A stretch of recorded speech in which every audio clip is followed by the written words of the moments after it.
High, চলুন আজকে হচ্ছে আমাদের পুরো ৮ দিনের জার্নির লাস্ট ডে। আজকে আমরা গিয়েছিলাম বৈষ্ণব দেবী। আর দেখতেই পাচ্ছেন তার জন্য কত ভোরে ভোরে উঠে আমাদেরকে লাইন দেওয়ার জন্য যেতে হয়েছিল। যদিও আমাদের ওইখান থেকে ঘোড়া আর ব্যাটারি কার বুকিং করা ছিল, কিন্তু তার মধ্যেও তো আমাদেরকে যেতে হতো জলদি, কারণ নাহলে আমরা ঠাকুর দর্শন করতে পারতাম না। তার জন্য আমরা ভোরে হোটেল থেকে বেরিয়ে অটো ধরে পরে আমরা চলে গিয়েছিলাম পার্চি নিতে। ওখানে পার্চি না নিলে যেতে দেয় না, তার জন্য পার্চি নিয়ে আমরা ওইখান থেকে আবার অটোতে করে চলে এসেছিলাম। এই যে এইখান থেকেই যাত্রা শুরু হয়। তো আমরা এইখান থেকে এসে পরে আমরা এখানে ঘোড়াটা বুকিং করে নিয়েছিলাম। তো ঘোড়াটা বুকিং করে ওই ঘোড়ার এই যে একটা ঘোড়া আর আরেকটা ঘোড়া আসছে, ওটাতে মানে আমাদের দুজনের দুটো ঘোড়া। তো আমাদেরকে বলেছিল ওইখান থেকে যেখানে ঘোড়ার পার্চি কাটতে হয় সেখান থেকে ঘোড়ার পার্চি কেটে তারপরে ঘোড়াতে চাপতে পারবে। তার জন্য আমরা ওইখান থেকে ঘোড়ার পার্চি কেটে আবার তারপরে ঘোড়াতে করে চলে এসেছিলাম অর্ধেক রাস্তা পর্যন্ত। আর এই যে এইখান থেকে পুরো শহরটা দেখুন কি দারুণ না লাগছে দেখতে, লাইট পুরো। কারণ আমরা যেহেতু অনেক ভোরবেলায় বার হয়েছিলাম, তার জন্য লাইটগুলো দেখাচ্ছিল। আর যেখানে আমরা মাঝে ঘোড়া থেকে নেমে গাড়ির জন্য ওয়েট করছিলাম, সেখানে এই যে এনার সাথে দেখা, যার হাত থেকে যেটা পাচ্ছে সেটাই কেড়ে খেয়ে নিচ্ছে, তার মধ্যে আবার কাউকে বসতে দিচ্ছে না। ইনি আবার ডাস্টবিনেও ঢুকে বসেছিলেন, কি আর বলবো।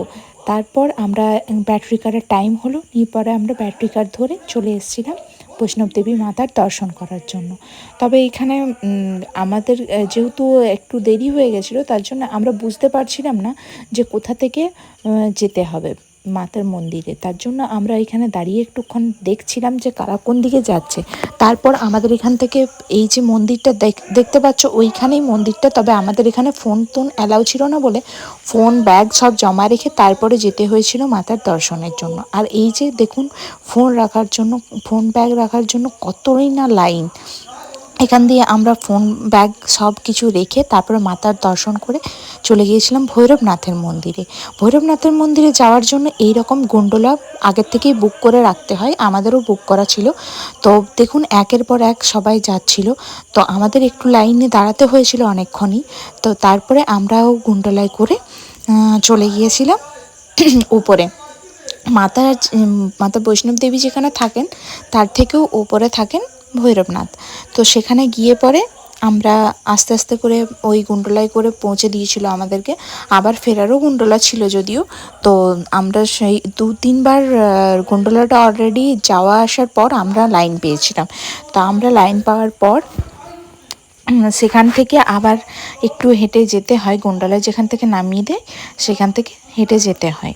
তো তার মধ্যে এই যে দেখুন আমরা গোন্ডোলায় চেপে গেছি, আর তারপরে এই যে নেমে গেছি। নামার পর আমাদেরকে ওখানে প্রসাদ নেওয়ার জন্য একটা ছোট্ট টিকিট কাটতে হয়, যেটা আপনারা যেটাতে পারেন, কেউ ১০০, কেউ ৫০, কেউ আবার তার থেকেও বেশি প্রসাদ নিতে পারেন। তো আমরা এখানে ৫০ টাকার না ১০০ টাকার কিছু একটা টিকিট কেটেছিলাম, ঠিক এখন মনে পড়ছে না, যদিও অনেক দিন হয়ে গেছে। তো ব্লগগুলো সেরকমভাবে দেওয়া হয়নি কাজের চাপের জন্য।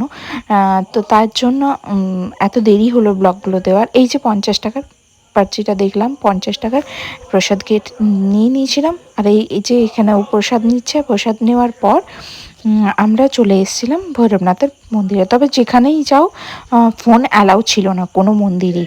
তো এই যে দেখুন কত বড়ই না লাইন, এই লাইন ধরে যেতে হয় ভৈরবনাথ মন্দিরে দিতে। তারপর আমরা ওখান থেকে পুজো টুজো দিয়ে আবার গুন্ডোলাতে চেপে চলে এসেছিলাম। যেহেতু সেদিন রাতেই আমাদের ট্রেন ছিল, তাই আমরা কি করেছিলাম, ওইখান থেকে এসে সোজা অটো ধরে স্টেশনে চলে এসেছিলাম।